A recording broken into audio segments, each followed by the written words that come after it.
and I have to suffer through myself being on camera. Normally on these things, that's the first thing I do is hide my self view so I don't have to see myself. But thank you, Didacus, for joining us today. I'm excited to hear about this topic, and I'm sure people will keep pinging on while you're going. But I there's a lot of interest in this topic, I know for sure. So I will let you take it away. Great. I'm Didacus Ramos. I'm an urban planner and economic development specialist, and I've been that for the last 30 years. Before that, I was in the film industry and went around the world. I found that I was more interested in where I was going than actually what I was doing, so I changed professions.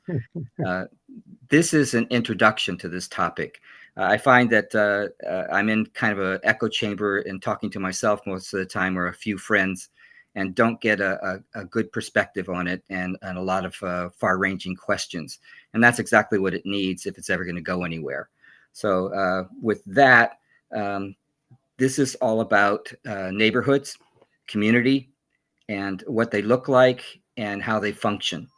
And the overwhelming question is, do they work for you? Um, I've lived in many places around the world. I lived in Israel for several years.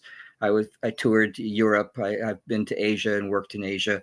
So I've seen a lot of different configurations, if you will. And I've seen a lot of different details that I wish that we had them where I live now. And this effort is to expose people to this so that they wish the same thing. It's not me saying you have to have this. It's them saying, hey, that's a good idea. Let's us get that here in our neighborhood, in our community. So with that, I'd let you know that this video will be available. And we just arranged that my notes and photographs that I tried to get on to the presentation will also be available via email for you, so you can have and use. This is a long topic, and I don't want to take up too much more time. So let's get into what it's all about. In a word, this is about access. Do you have access to the goods and services that you need in your life to live your life full measure? And the term access, you define any way you wish. But there's a gentleman in Portland, Oregon, Mark Lakeman. He's an architect up there, and he's been working with the villages and the village movement up there. And he wrote, actually, he said, in the neighborhoods of the United States, where we don't live in villages, we live in a development mechanism propelled by the interests of developers and bankers to make money off of creating housing. It's a very different than a village that is created by villagers as a way of helping people to help themselves to meet their own needs. And that pretty much describes community, an interaction of differing people towards a common goal. Now, what Mark did, and here we go, I'm going to try to share this with you and see if we can get it going here. Window. No. Home tab. No, that's not it. No, it's supposed to be this one. Let's try this. Boom. All right. So Now unfortunately you're sharing our Zoom image. Yeah. yeah. So I'm going to stop that and see if I can do what we talked about before. So I have faith. I have faith. There, now it came up. Nope, that's not it. Window. There it is. Got it. Bang. All okay. Right. Now we see an intersection. Yeah. So this is an intersection in a Portland neighborhood. And what they did is they painted the intersection by painting it with a community design. The community designed this. They got out there. They painted the street. They had the permission of the city of Portland to do this. It was a free license to do it, which is something that most of us, in fact, I don't know any place else in America that actually has that. But they're cropping up all over Portland this way. What it becomes is a point of gathering. People come to see the painting, or they come and they put out chairs and they just relax. They intermingle with one another. That's fine as far as a civil action goes, an interaction between people, but it still doesn't give you access to everything you need.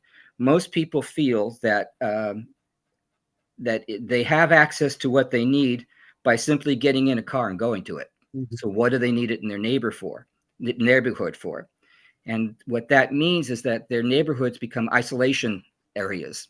And anybody who's looked at an American subdivision knows that they are completely isolated. You get up in the morning, you have your breakfast, you go to your attached garage, you get in your car, you push a button, the door opens, you drive out, you drive to your place of work, you put your key card in, and you go into your parking area, and then you go up the elevator to your office. You go in your office, and you still haven't met anybody. Perhaps along the way to work, you'll go through a drive-through at a coffee shop, and you'll get your coffee that way. And the only person you'll see is the head and hand of the person at the cashier that you pay and get your coffee from. But you haven't had any interaction. And most Americans, because they've done this all their lives, they think, as often happens, that this is somehow normal. It's not normal. It's just the way we do things in America. It's much different than normal. So what other people do is they have intersections in their lives, intersections in their neighborhoods, and they call this the beginning, the essence of a village. Here we have Siena in Italy. This is a town that is about 2,500 years old. This particular part of the town is at least 1,000 years old, and it's been upgraded several times in the past 500 years. The Plaza del Campo in the middle there is about 2 acres. And when you walk into it, you see that it's surrounded by buildings that are all mixed use. They have housing above, and on the bottom level, they have coffee shops, restaurants, stores, clinics, everything and anything that you need. And that's where we come into a complete neighborhood. If your neighborhood had a plaza like this and had the essence of what you needed in your life right there, why would you get in a car and drive across town? You'd say, no, no, no. My coffee shop is my coffee shop. My clinic is my clinic, and that's where I go. And you have this ownership about it. So what makes a complete neighborhood? I start with these particular elements: a bakery, a coffee bar, a cafe, a pub. There's a big difference between a pub and a coffee shop. A restaurant, a greengrocer's, a grocery store, a bookstore, a clinic, a library, a daycare center, a community center. Those are the basic elements. You can add on anything that you want that you say, like, well, I'd like a jewelry store. I'd like this store. I'd like a liquor store. I'd like a wine shop. That's cool. The idea, though, is the size of them. What we're talking about is not 100,000 square feet of a warehouse to get a bottle of wine. We're talking about a wine shop that would basically fit in your kitchen or maybe your living room, that has the walls lined with wine and maybe a table where you can actually taste the wine. The whole idea is that the interaction of people, and it would have tables outside in the plaza area so that you can actually see what's happening. Here's a village also in Italy, and you can see that these, these, you can't really see the stores that are just around the corner. I couldn't get that shot. But the people actually do come down, and on a very small area, they interact with one another as they go about their daily business, and they get the goods and services that they need. All right. We used to have this in parts of the United States where it was permitted in our neighborhoods, even though our neighborhoods like this one were constructed. This is a constructed neighborhood as opposed to one that evolves. And I'm going to turn this off in just a minute so we can have a discussion about this. But what they had is they had stores in front of the houses that provided things that people wanted. Here's a bakery. This is actually a key shop. This gentleman, David Enwich, in Australia, designs these things that they cost very little money, $5,000, and he went to a town in New Zealand and he helped them build a plaza, and they brought the chairs, they painted the area, they kicked out most of the cars, and people started gathering. And these are people who had lived in the same place for 30 or 40 years and didn't know who their neighbors were. Now they got a chance to meet them. Some of them they liked, some of them they didn't like so much. But that's the idea, is that you have the interaction and you have the choice. Here is Berkeley, California, where this place was built, and you can see the front of it on the bottom as an apartment building. But on the bottom floor, it has mixed use. It has a restaurant, it has a bicycle shop, repair shop, and it has another store. I think it's like a small pharmacy. On the top, you see that it's a green roof. And on the green roof, this one has patios and garden space, but it's also available, or could have, a vertical garden, so they could actually produce food right there in their neighborhood. Now, this is a coffee shop that is on the corner in Vancouver, in a Vancouver neighborhood. And the idea being that on corners, you have that natural intersection. People can go there and gather. And you see there's tables outside, there's benches outside, and it's in front of that house in the background. That's the owner of the coffee shop, the house. And they work there and open it to the neighborhood. So that's the basic concept, is that you have what you need right there in the neighborhood. If you needed a shoe store or a clothing store, you'd have that there too, but it'd be a shop, not a warehouse. It could be owned and operated by the people that actually live there. And that's another aspect of it, is this worker cooperatives, where people actually they get the results that they're looking for, not because they have to work and waste 40 hours a week, but because they want to, and they enjoy it, and they have an interaction with their friends and neighbors. So it's less of a profit-oriented, although it is a money-making venture. We're not saying give it away for free. Some things you can give away for free, but we have to make a living. So this gives you an opportunity to make a living and to stay alive. And that's a major factor in this whole thing. All right, so I don't want to go on much longer, because that's 15 minutes already into our hour. So let's open it up. What can you get in your neighborhood without walking? I mean, without driving? Anybody? Not much. Not much. I actually live in a neighborhood in San Francisco where I can walk to the library, the grocery store, numerous restaurants, cafes, bars. So it's there's a few neighborhoods in San Francisco who are like this. Noe Valley is another one, where there they even have a little plaza where people can meet and hang out. I'm going to go there right after this meeting to hang out with some friends. So yeah, it makes a huge difference. And I basically get most of the places I need to be on my bicycle. Cool. So that's an alternative way of doing it. So there's walking, there's biking and scootering. Then there's, beyond that, there's electric bikes and electric scooters.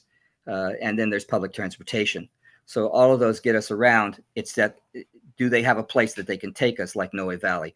I've been there too, since I'm in the Bay Area here. And yeah, it's a good model.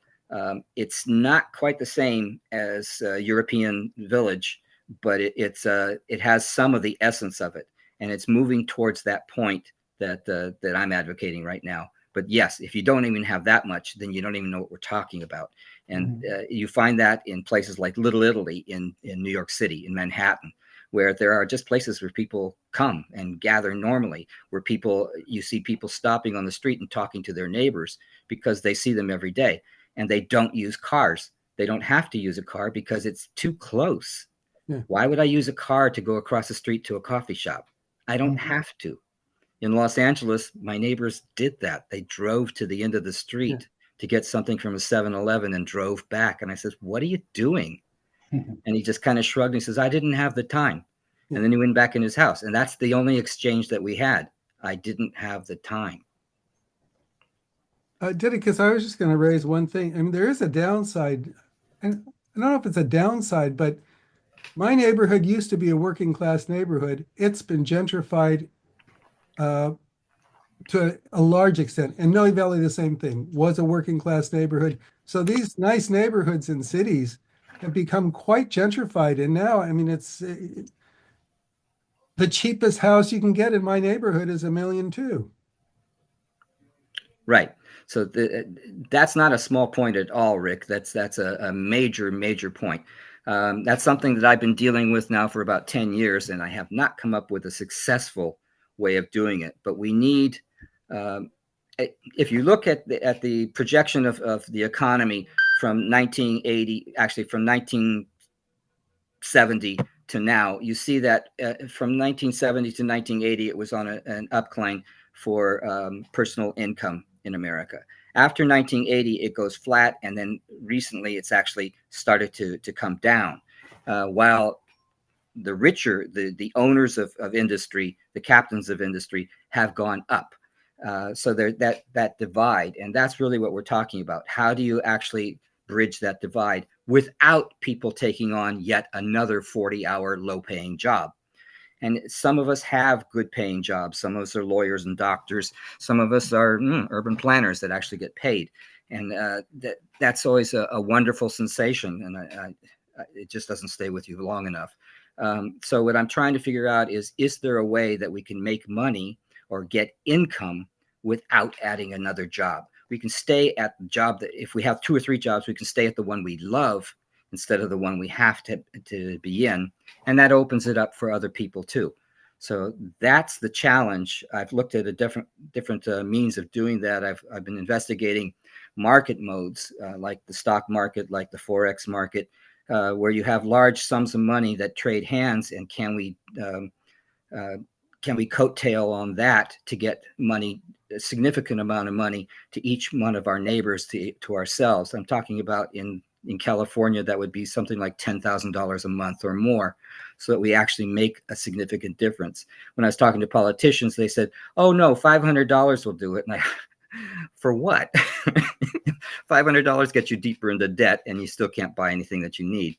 So no, it needs to be a significant amount of money that actually makes a significant difference in your life and in your community. So we have okay, perfect. Just wanted to make sure you saw Francisca had a question, then Bruce. Yes, please go. Can't hear you. There you are. Okay. Can you hear me? Yeah. Yeah, thanks for showing both the European kind of historically grown examples as well as some of the US examples. I think part of that is the history of how suburban sprawl and the rise of the automobile and the intentional distancing of the different areas of life has evolved. On the other side, I think it's somewhat reassuring that places like, for example, Paris becoming a 15-minute city, intentionally also greening and prioritizing pedestrian and bike traffic, that helps. And here in the US, at least in some areas, people do care about the walk scores and the bike scores that already have some of the things on your checklist there. About the intentional community building, I'm not so sure about that. I was wondering if you had thoughts on also the zoning requirements, because I think a lot of cities are still set up to refuse mixed use in residential neighborhoods, for example. They are. So in Berkeley, we were able to get a zoning change where now small businesses are allowed in homes. So that's part of what's necessary. In Davis, California, they actually have a community that was kind of an appendage to Davis. It was a farm that has now been, the city limits have incorporated it, where they have an intentional neighborhood, but it's not an intentional community in what you would regard, Francisca, as a people actually putting their money into it. These are people that bought houses in a neighborhood that the developer said, let's do something different. They have farms spread out through the farm and through the neighborhood. And what they found is that the fruit was dropping off the trees and rotting on the pathways. So they hired a farmer, and the farmer now harvests all this and maintains this and gives each person in the development a bag of groceries on a weekly basis. So they're getting local grown stuff. So that has an effect, but it's still not what you're talking about. And it's still not the effect that I'm going for. You have to have a center. You have to have some type of plaza or central area in a village where people actually know that it's the center. There's a professor down at Cal Poly in San Luis Obispo that says what would happen if we built our villages or our neighborhoods in hexagons. So the hexagon, unlike the village in Tempe, Arizona, would have all the commercial elements facing inwards instead of being on the perimeter facing the streets. They would face inwards. They'd be on the bottom floor, and it would be mixed use. So, Francisca, to your point, yes, zoning is the first challenge we have on a legal front to getting any of this done. It's loosening up in California. I don't know the rest of the country, but it's loosening up in California in allowing certain uses in mixed use. They're very, very cautious about this, and it's because we were now 3 generations into this post-war urbanization. And here in Hayward, we outlawed chickens. And I was going like, what the hell? Why did we outlaw chickens? And they said, oh, well, they're making too much noise. I said, I know who has chickens in my neighborhood. That's not what's keeping me up at night. It's the damn dogs barking all night. And they're barking at raccoons and squirrels and cats, not even chickens. So, but the people in the city council are just reacting to others that saying, I don't like chickens, get rid of them. So it's a change of thinking that we need. So we have to go with those who want it first, and then prove the concept to others that this will not hurt your existence. This will enhance your existence. There will always be those who said, leave me alone. I want to get in my car and go wherever I want to go. Let them. The point is, most of us shouldn't be in that column. Yeah. Well, Bruce, good to see you. Been a while. You have a question for Didacus or a thought? Well, just a thought is that pretty much wherever I've lived has been in a residential or mixed community. Well, I was a city planner in St. Paul, Minnesota, neighborhood and housing a little bit with the Metropolitan Council, but first was St. Paul. But I loved living in St. Paul and McAllister area. And much of St. Paul's kind of set up that way with small neighborhoods and retail areas and so forth. And I just lived in Long Beach. And that was great. You set up where there's a little bit longer walk sometimes, but again, the neighborhoods were constructed that way. And for retirement, I'm in Ojai, California. So it's a small town. Works out pretty good with that stuff, but it's pretty tricky to rebuild areas when you get these large suburban areas that are in exurban areas that are set up. It's pretty tough to do much with them. I've usually had to move to a place where it's already pre-existing set up because housing densities there, they have a little tolerance for neighbors or more tolerance for neighbors, but also just an expectation that they can do shopping at a neighborhood grocery store or rather than having to travel quite a long way. So at least I've found the options. The hard thing with is financial. In the Midwest, you can continue to do that. Like in Sioux Falls, where I grew up, and St. Paul, it's still not too bad. It hasn't really gotten that expensive. California is a lot different because we open ourselves up to markets. Meaning Canadians and Chinese primarily. It was around here, and it kind of blows the bottom out of, raises the top so much on investment because they view it as investment. So looking at land trusts here a little bit more. So that particularly mixed use areas, we build land trusts and rebuild the whole area. And so it has to largely be rebuilt, I think. Thank you. Just comment on mine with that stuff. And if there's, I don't know if there's any broad areas, because it always used to be the European village that was the epitome of Western experience when I've lived. Actually, it's pretty true in Asia too. It is. But it's, but at any rate, so I love this conversation. It's great. It's to kind of try to figure out how we can make you know, for me, it's kind of like, how can we make it more that way? Right. Okay. So it actually, I've been to all the places that you mentioned. In the 1970s, I went up to St. Paul, and I went to the University of Minnesota, and an architecture professor took me around to the different things. Now, he was talking about individual houses and individual areas, but we went to a neighborhood in St. Paul, and introduced me to a single mother that was um, installing a solar system on her roof. Now, I thought that was interesting. Actually, it wasn't on her roof, it was in her backyard, and they were solar thermal troughs that she was using to heat her house. And as you know, in St. Paul, it gets damn cold.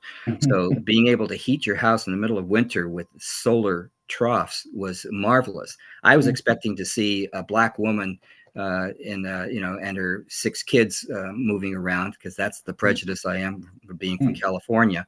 And this white young woman comes out with her 3 kids, snot and everything else. And there she was. And the Institute for Local Self-Reliance, they gave her the design, they gave her the tools, she built the materials, and she built it. She called in a couple of neighbors, and they were able to pick up the big elements of it and put it together. And that's what started what I consider the beginning of a village, by just having that instrument there in her yard. I saw other places in St. Paul where they were joining houses together. These were old craftsman houses. They're joining them together and making a village out of that. They turned their houses around so that their front doors were on a street that nobody was using, but they took the fences down in their backyards and opened it up and made a plaza. Mark Lakeman in Oregon, that's exactly what he's doing, opening up backyards and combining them, and then putting in creeks and other elements and a lot of greenery. That's nice. But until you get into the economics of it, until you get into the commercial partials of it, you don't succeed in doing that. And all you do is make a Disneyland out of the world. So we have to include those commercial elements that give people what they need. And to your point, Bruce, of how do you do that, ownership is a big part of it. So if we're able to, like Francisca says, if we're able to get the zoning right, then we can actually get people together. And if we have the incomes added to, then people will actually keep their income in their neighborhood by making commercial ventures in mixed use appliances. And in that way, you start to change things. Yes, I am on a director of a community land trust, and that's good. But we have something else in California called a PREC, a permanent real estate cooperative, and that everybody owns a share of the building, a share of the block, instead of their actual apartment or home. And in that way, they have an interest in what you're doing, as well as you have an interest in what I'm doing. So we do it in common, and they have shops on the bottom. They have a library and a bookstore. They have a barber shop. They have a beauty shop, and now they're looking for other things that they can do for that commons. And that is one way of moving forward on it. Now, in California, we also had a redevelopment agency, community redevelopment agency, CRA, that was ended by the same man who started it, Jerry Brown, but 20 years apart, or almost 30 years apart, for economic reasons. The state needed money, and they took it from the cities. The idea there was that the cities had money from the state and federal government, and that now they had control of what was going to be developed. And they would ask a developer to bid on a design that the city actually elicited from the population. The population says, we want this community center. The city says, do we have a developer that will build it? And the developer would come and say, I can build that for $1 million. And someone else says, I can build it for 800,000. Good, do it. And they paid it there. And as opposed to, or in comparison to, a developer that comes in and builds a mall and says, well, I didn't want a mall. I said, well, screw you. You're getting a mall, because we know as developers that you need a mall. And you're like, how do you know that? He says, well, I have a wallet, and the wallet proves that you need a mall. And you're like, well, that's good for your profits, but it's not good for my existence. And that's the point, is that we need control of development. So there's a program in Texas that actually teaches people how to become developers in their own community. And we're finding that women are coming forward to saying, well, my kids are in school all day. I'm here at home. I'd like to become a developer. And they're becoming developers of single units, small developments in their neighborhood. And that's where, Bruce, we get the change, is that they can buy a building or a house that's, older than it should be, take it down, and with the proper zoning, Francisca, then we can actually go to a zero development mixed use. And if it's near on a corner lot, all the better, because now we start to build a plaza. So we get all those elements. Yes, it's not going to happen tomorrow morning. Yes, there's opposition because people don't know about these things, and they have a natural resistance to change. So they have to be made excited about such things, and they have to then take it on themselves that it's more profitable for them to be part of a community and a neighborhood than to use a car to go 20 miles to get what they need and not have any interaction with other people. Carl, I'm sorry to keep you waiting. Thanks. A quick personal note, Bruce, I appreciate all your insights, but since you live in Ojai and we're completely jealous of you, then you don't count anymore because you're already in heaven. Ojai is a lovely, lovely place. I apologize. Where are you, Carl? I'm sorry? Where are you located? I live in Pomona, California, which is the okay. east part of LA County. Mm-hmm. I used to live in kind of the middle of LA, and it was certainly a walkable neighborhood, but my wife teaches at UC Riverside, so we live halfway. Boy, there's a lot of stuff here. I am an architect. Oh. I mean, gosh, there's so Didacus, I don't know how to pronounce your name right. Didacus, you're fine. So I'm finished. I'm 65 in college in the late 70s, early 80s, and this is part of the big discussion then. And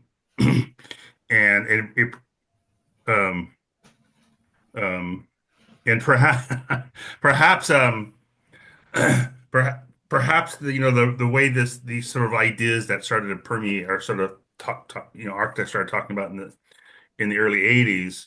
It's been misdirected through the filter of the American capitalism and short-sightedness. But the inspiration from the European cities have not solved the problem because people are not, I don't think, thinking thoroughly enough. But I think like a specific point. I think you're talking about this, but the solution in America is going to be a hybrid. It's somewhere between America and Europe. I mean, there's lots of developments that people have mimicked to replicated the pattern of Europe, and I don't think they've been successful. To the issue of mixed use and apartments on the top. It's a nice idea, but it's utterly failing in our culture. They mostly sit empty. And lastly, you mentioned the community in Davis. As an architect who, because I went to school in the late 70s, early 80s, I am a huge believer in passive solar, working with nature for heating and cooling. And when your reference to the thing in wherever in the East Coast is an example. But and so this community in Davis, are you referring to Village Homes, which is okay? So it's not it's they didn't hire a farmer, and I'll put my email address in this. It's enormously successful planned community, by an architect and his wife, and it's now 50 years old. And I've made presentations about this, so I can go on and on, and I'll try not to. But it's a beautiful example of what we call regenerative design, which is, they start the design started with how the water and the sun move across the site, so it's really integrated with nature. And there's for the most part, the fruit trees, the gardens that are all designed into the system, they're people who live there do it. So there's not a farmer that's been hired to kind of manage it. I mean, like maybe they have people come in and do a little bit of work here and there. But for me, Tim, I think it's a really powerful model for building. I think kind of in the direction you're heading, which because there is some commercial on site, but it's certainly a beautiful example of designing with nature and creating something that's efficient with resources, efficient with energy, and extraordinarily resilient. I mean, there's elements that are 50 years old that planners will still tell you can't do, and engineers tell you won't work.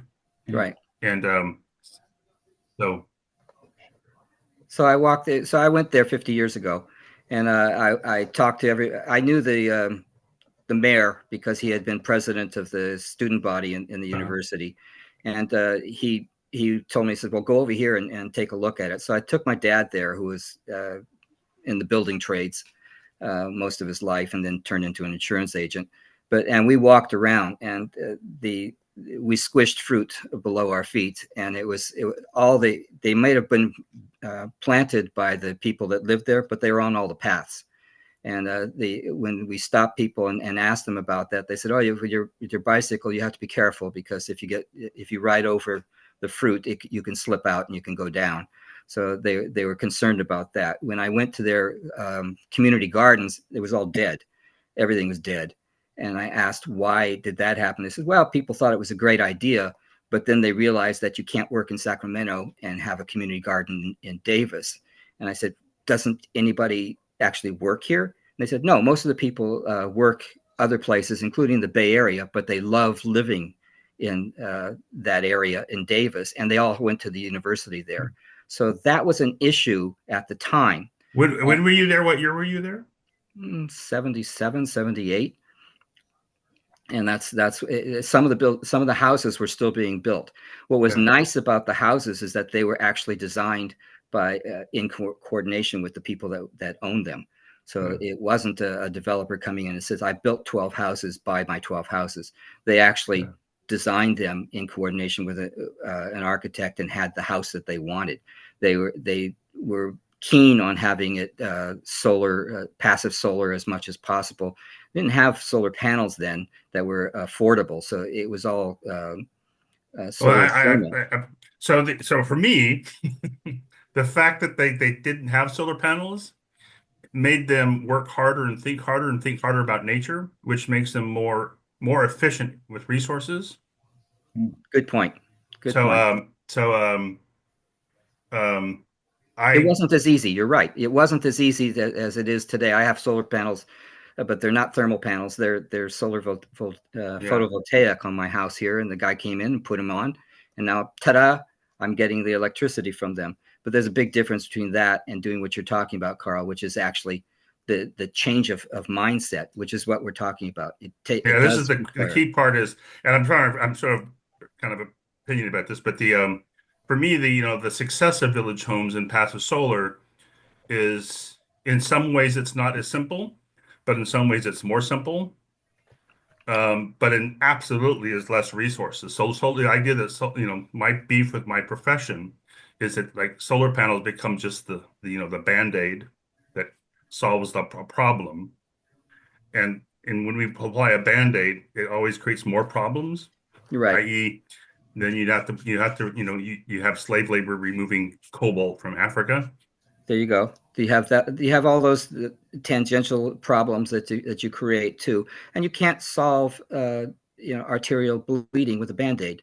So we have to go and find out how essential are these problems, how basic Yeah. are these problems before we come up with solutions to them. I'm a fan of composting toilets. Why? Because Hayward my hometown consumes 13 million gallons of water a day. So with composting toilets, we can actually knock off about almost a quarter of that, because that's how much is used in a house for toilets. And it does mean a rethinking of things. People most of the time have a yick factor in thinking of a composting toilet. But I found a group in Berkeley that put in they were a bunch of students. They put in a composting toilet in a Victorian home that they were all living in. There was no smell. There was no bad elements. There were no bugs all over the house. They were a lot cleaner and fresher smelling than any house that I've been in with a water toilet. So it's a lifestyle change, and it means changing the way you think. And that's the question. Can we change the way we think to get accessibility to everything we need? What I like about the development in Davis is that they did change their thinking. What I don't like about it is that it's an upper middle class neighborhood. And it's almost exclusively an upper middle class neighborhood. It's become that. So I would invite. Okay. So I think that you were there in the 70s. Yeah. I think that there were sections of it that hadn't been even developed yet. So yeah, I just put a link to a video by Jeff Lawton from 2013. Okay. And I would invite you to relook at it, and anybody else. And I'll put my email address. There's a tremendous amount of it. Many lessons about how to work with nature and build community. Which including I participated in an interview with Judy Corbett, the wife of the team who designed and developed it. Yeah, I talked to Judy several times. She came to San Francisco and was at many of our forums. And whatever I'd mentioned it, she says, there's more to it than just that, Didacus. And, and let's move on and expand this idea. Let's not just get stuck in it. Yeah. And I thought, okay, you got a point. So what's the next thing? And she says, the next things are the hard things. Yeah. Oh, Jesus. Well, I look forward to participating in the conversation. Also, just want to also note that there's actually, that you mentioned the home ownership. There's another development in Portland by a husband and wife who are developing an ecological community for renters, which is also, I've said enough, but that's No, I didn't include that in this presentation. Thank you for bringing it up, Carl. But I looked at what they're doing, and they've just expanded it. They've doubled the size of it because they were able to buy another lot that was tangential to their development. It looks successful. Again, we did that with Eco Village in Los Angeles, and it's all renters. And I had argued that no, it should be ownership, and we should have the people that are coming in here learn how to become owners of it, because then they'll take more pride and more concern about what's happening, instead of a renter which says, oh, I don't like this, and they move. And now you've done something that nobody wants and nobody will come into. So when I lost that battle, it was all renters, and it's still renters, and there's still people going in and out of Eco Village for a couple of years, and then they're on. People in Los Angeles move on the average of once every 3 years. I did. And that's what I see happening in Eco Village. So it's successful for what it is, but it's not successful in changing the mindset of people in California. So we have just over 10 minutes left, and I want to ask a question. It's kind of a flip-sided question, which is I'd love to hear more about what sort of successes you've had locally in Hayward. Like, you've done all this impressive research all around the globe and so forth. How is it going locally? And and the reason I'm asking is I'm trying to figure out what you've done in Hayward that I could maybe replicate in my neighborhood. So thank you. So with the zoning, I've gotten a couple of the city council members to not just talk to me, but to actually carry the water on this. And they've changed a couple of the zoning laws, allowing mixed use in a person's house. Before you couldn't have anybody come to your house if you were selling anything. It had to be all by mail. But now we're changing that. So make that addition. We're allowing new materials to come in that had not been allowed, like plastic building blocks, compression blocks. It's all stick development here. It's stick construction. We can actually pour if we have to. Things like concrete or other forms, other materials that can be used on that. So we're opening that angle of it. We've also we lost a lawsuit and had to divide the city into 6 zones for the different council members. And in those zones, what we've done is we've started to organize people into neighborhood committees that now are knocking on the doors of their neighbors and saying, look, we have to get it together or they're going to run over us. And but the local council member is having a meeting and you can actually meet that person. A lot of people in Hayward don't know their council members, don't know any of their council members, and think that you can't talk to them. I said, no. They're not gods. They're people, and they're people that are your neighbors. And if you voted for them, that's how they got elected. And I talked to all of them. All of them know me. All of them have my number. So we do have debates and discussions regularly in what needs to be changed.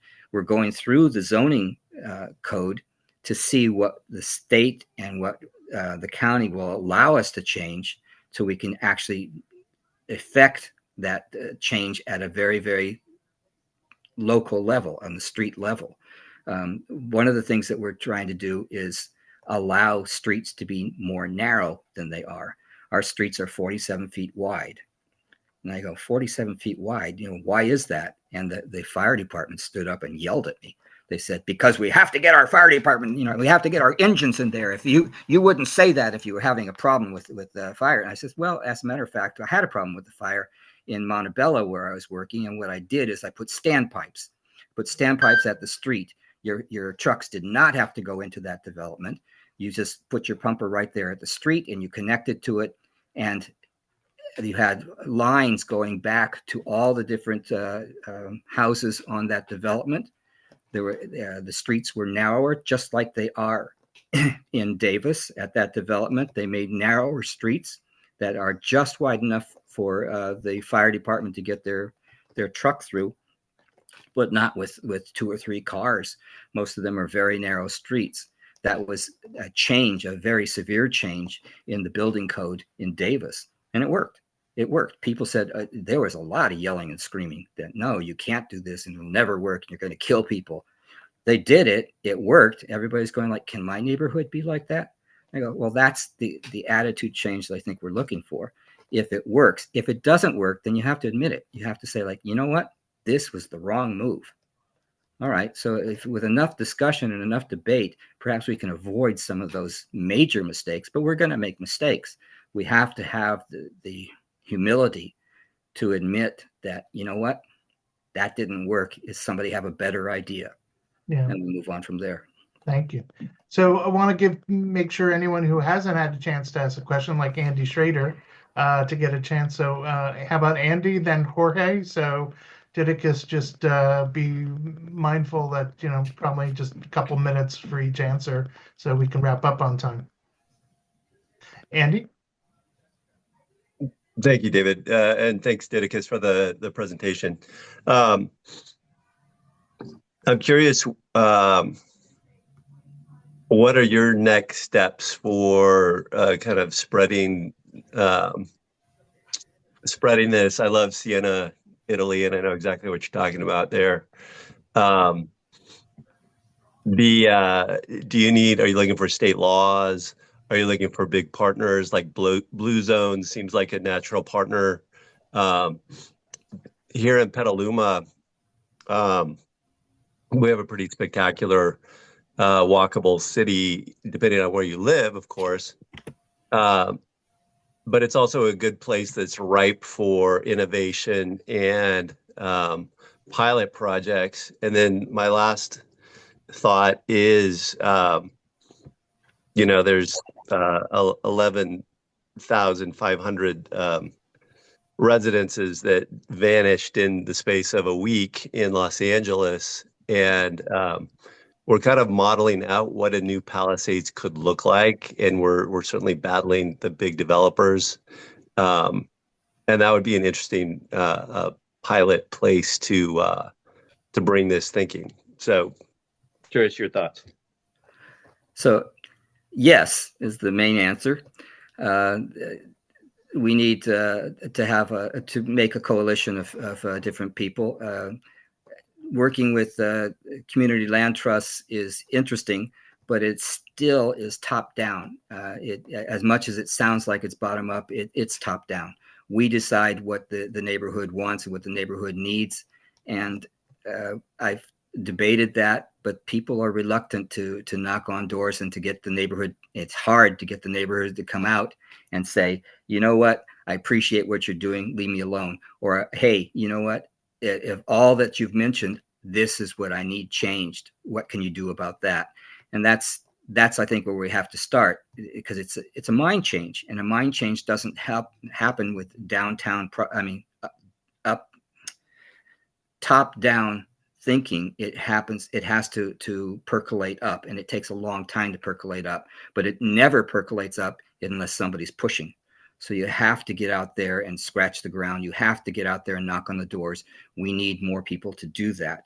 I'm lucky that I have some people everybody in city council will talk to me. I'm lucky that I have some people in city council that will actually advocate for me. I ran for city office, and people still come up to me and say, hey, you're the guy that wanted villages in town. That's a great idea. And I says, well, what would you like to do about it? And they say, well, let's talk. That's wonderful. So I drink a lot of coffee. And I think that's what we need to do, is we need to have forums like this. Now, the problem with a forum like this is that we're the four corners of the world, and we need to have this same type of forum on my street. And that's difficult. That's the challenge. Where can we go? Well, we all have to get in our car and go someplace just to have a conversation. That's kind of sad. We can have it in my front room, but most people don't want you in their front room. And I understand that. I don't really want a bunch of strangers in my front room. Who knows what's going to happen? But I will go to the local coffee shop, which is a quarter mile away, and I invite them there. And we've had 4 or 5 tables pushed together and 8 people around them, all talking about what we can do and what we can't do. Now, I get a council member there, and they start, if they don't gang up on him, the council member is wise enough to say, I'd like to look more into this aspect and that aspect. Okay, those are the issues that we are in the way that we can push this forward. The rest of it fills a book, Andy, so I'll stop there. Yeah, and there is so much more to tap into, but I'm make sure that we can hear Jorge's question before we wrap up. I'm willing to stay on a little bit longer, but I'm sure a lot of people have stuff coming up at the top of the hour. So Jorge, if you've got a reasonably short question, so. Yes, I'll try to do it. It's about the short answer, the issue. So, Didacus, I really love the presentation, especially the way you started with the emphasis on the access issue, and I think you explained your point very well. The question I have is again, Francisca pointed out that the city is being developed this way, or the planning and urban design has been developed by also an architect, Carl, and has been developed because of the technology of the automobile. I wonder, what do you think, if we look, instead of looking back, what do you think about looking forward in terms of the digital world that will be becoming all over the world, and how we are connected, not just on a village level, but also on a global level, and how we, like you pointed out, how fast we move from one place to another. We move from houses every 3 years, at least in California, probably another 4 to 5 years in other states, and around the world, how people are moving around the world, the issues. How many Americans that went to live in Portugal, I don't think it has to do with the villages, it has to do with economics and lifestyle and things like that. So many of them are actually going to live in villages in Portugal. Yeah. I just talked to a man who's doing that from England. I talked to another group that went to Italy because for $1 they can get a broken down house and build in it. They didn't realize that the broken down house happens to be in a village. So but the question is, how much is that? The mindset that you're talking, how much is nostalgic, which yes. is valuable, how much we would like to live the way you used to live, but which is valid. It's not, I'm not putting it down, but how much is because of our age and how we think about the future, how we think about the brand new younger generation, how they want to live. Yes. So I think that the prime example of that change in mindset you can get from Paris. And what they've been able to do in the last 20 years is amazing. They moved from a car society and they're moving very rapidly towards a walking 15-minute city. They are the only city in Europe that have removed such a huge amount of their carbon footprint. And you go like, Paris? How did they do that? And that's the question. How did they do that? But they started off with people saying it can be different. Let me show you an example of how it can be different. And they changed villages that were built by the communists, the French Communist Party, in the 1940s and 50s, and they changed that into a walkable community with coffee shops but they also have places for people to work. So people don't have to go to Paris from the village that the former communist village. They took down the Soviet-looking blocks that I call it shoebox architecture, and they put in they changed it to an actual traditional form of architecture, which was simply, whether it's modern or Victorian, it doesn't make any difference. It's human scale as opposed to the other things that were not human scale. That's the point. If you can get it to human scale, I think you can have people then start talking about it. I don't think that answers your question, Carl, but that's a major question. How do you get to that point? And how, to your point, Jorge, how do you stop this from being Disneyland? We're not looking for Disneyland.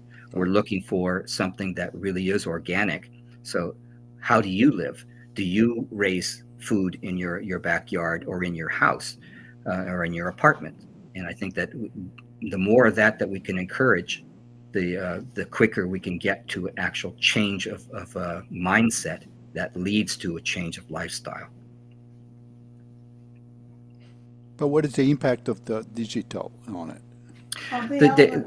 No, wait, Mom, just wait. So the digital impact, I'm sorry, my mom's here, but okay. the digital impact of it, I had a conversation with someone in Israel. I had a conversation 10 minutes later with someone in Mauritania. I had to look up where in hell Mauritania is. I had a conversation with someone in Morocco, and I had a conversation with someone in Paris. We all got together and we traded what was working and what wasn't working. And it did get into politics where we said, like, this political system will never allow me to do that particular thing that you're talking about. And I said, well, what will they allow? What can you, so to speak, get away with? And that's where we have, every morning I get up and I go around the world. And that's because of the digital revolution. I share ideas with Indonesia. I share ideas with China, Japan. China, it's Taiwan right now, but it's a sharing of ideas. I share ideas with my cousin in Hawaii and with my cousins in Mexico City. Yes, we're a Jewish family. We're all over the world. I share ideas with somebody in Portugal and Spain. I share ideas with somebody in Ukraine, and they all tell me what they're doing that works.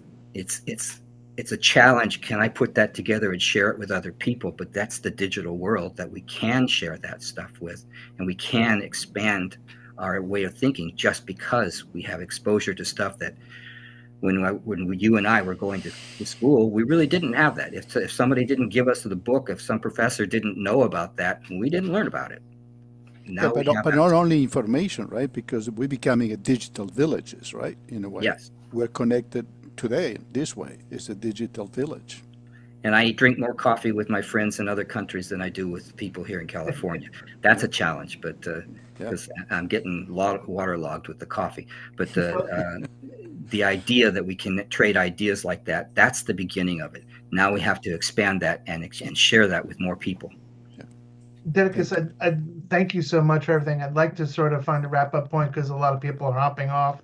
And, are there some things, I think you did a great job today of presenting different potential pictures and people showing up that have similar interests to you. And I know more people will be watching this.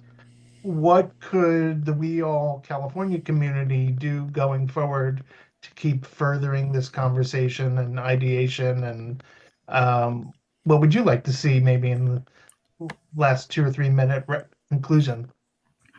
More forums like this, even here, about specific topics, so we can get into the nitty gritty and away from the general, and we can find out what how to answer the objections that are brought up, the obstacles, the resistance, and I tried that and it didn't work kind of statements. And we say, well, Harry tried that and it did work. Well, what's the difference? It's not a matter of, so let's face off and have a fight. It's a matter of, what did Harry do that worked and what did you do that didn't work? Let's talk about that.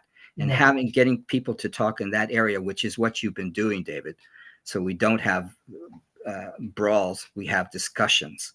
And it's that exchange of ideas here that we can use as our first level. Next that we have to do is get groups together, like the Institute for Local Self-Reliance. They're doing some great projects, and they are having these discussions, and they are knocking on doors, and they are saying, hey, in your neighborhood, we can do this. Let's do it. Sure. Do you have time for another question, Didacus? Or? Sure. Okay. And for anyone who's got to hop off, thank you for coming. But Aaron, good to meet/see you. And you maybe just want to tell us where you're at and then ask your question. Yeah, I'm up the street from Didacus. I'm in Hayward. I was raised in Hayward, and now I live in West Hayward. And thank y'all for everything you've been sharing. I was driving, that's why I had my camera off. I was just learning from everything y'all got going on. But you mentioned a forum, Didacus. I'd love to invite you. So I've been involved in the work around fighting this ordinance to make being homeless in Fremont and aiding and abetting folks that are unhoused in Fremont illegal. So we successfully at least stopped the aiding and abetting clause for now. But one of the next steps, we got a lot of providers together. So a lot of like housing providers and churches, other faith communities, and then also people who are unhoused or formerly unhoused got together, and we just had this conversation called No Vacancy, and it was like really leading towards this, like, there's nowhere to go, right? And there's actually an organization in Berkeley called Where Do We Go? And it's a legal advocacy organization of lawyers that are like, where do you want us to go, right? And so like this is kind of leading into this conversation, but we're hosting a housing conversation, which, is folks who stepped forward and said, hey, we'd like to discuss housing in South Alameda County. Like what does it look like? And there was a couple of heavy hitters that came, but a lot of just local community members that are very, very active in these public meetings. So I think it's an opportunity. If you wouldn't, mind coming out to it, it's going to be here in May, but I would love to connect you with some folks that are actually looking to do some of that stuff in the Fremont area, but also I would love to be a part of anything going on in Hayward, as a Hayward resident and someone who serves the unhoused population in the greater Alameda County, but mainly in South Hayward. Sure. Nice to meet you, Aaron, and let's get together. Hopefully, David. I like coffee. I'm sorry to hear that. David, if you can preserve the chat, I can't. It doesn't seem to want to save to me, but I'd be happy to, no problem. And of course I can give you Aaron's email, and when I send out the video to everybody signed up, I'll be happy to include your email address so people could reach out to you. So. Absolutely, feel free to do that. Just mention that this forum, and so I know where in my 100 emails not to delete yours. Sounds good. All right, well, thank you, everyone. Appreciate. Thank you. How passionate people are about making the world a better place, and we need that. We know that. So hopefully you'll show up at some of our other events. If you're new here, we've got an in-person event in Pomona coming up, Carl, on May 15th. Laura Burgess in your community is organizing that. And next week we're doing a talk on narratives. We have Akira Nakahara a week from today, talking about how we change mindset through narrative. So important conversation. Powerful. David, where do you live? Are you in the LA area? I'm in Playa del Rey, but I've been working on a project in Pomona the last 3 years with a whole bunch of people you probably know. So, but we can connect on that offline, so I don't give out my address over YouTube. Oh, All my God. All right. Well, thanks everyone. Thank you. And thank you again, Didacus. I know this was a long time coming, but you did an amazing job. Thank you. Thank you. Appreciate it. Are you a planner, or I'm sorry, I missed the. I'm an urban planner and economic development specialist. I love Yeah, that. Well, let's connect and talk about village homes. Yes, that's be fine. All right. It's changed since 1975. I hope so, but I expect so too. I haven't been able to go get out there very often, although my nephew graduated from UC Davis, so did my sister and brother-in-law, and he invited me out there, and now he moved up to near Sacramento, so it's even less contact with Davis, but I have to go up there. And you and Carl are going to have to meet there for coffee. Well, there's some people that both Judy, but also there's a gentleman who's quite accessible, who lives there, who's a retired regional water expert. And there's some really great data that coming out of Village Home, like development standards, and that's all. That's super net. That's the essence of what we're talking about. If you don't have that kind of stuff, then it's all dreams. You have to have the science. You have to have the engineering to support these ideas. Yeah, I clearly, I'm opinion, but there are some really great, like, these 50 years old solutions that still work. Mm-hmm. They work better than the engineering solutions that they try to shove down our throat. So part of my interest and passion is like, no, it works. It's been working for 50 years. Stop telling us it doesn't work, and it works better than your system. And there are people who live there who don't use air conditioning, which is, I'll leave it at that. That is, I built 6 units of housing in Montebello. I made sure that it was passive, and they have yet to turn on their air conditioning or their heater in 25 years. Doing God's work, and that's to me is the.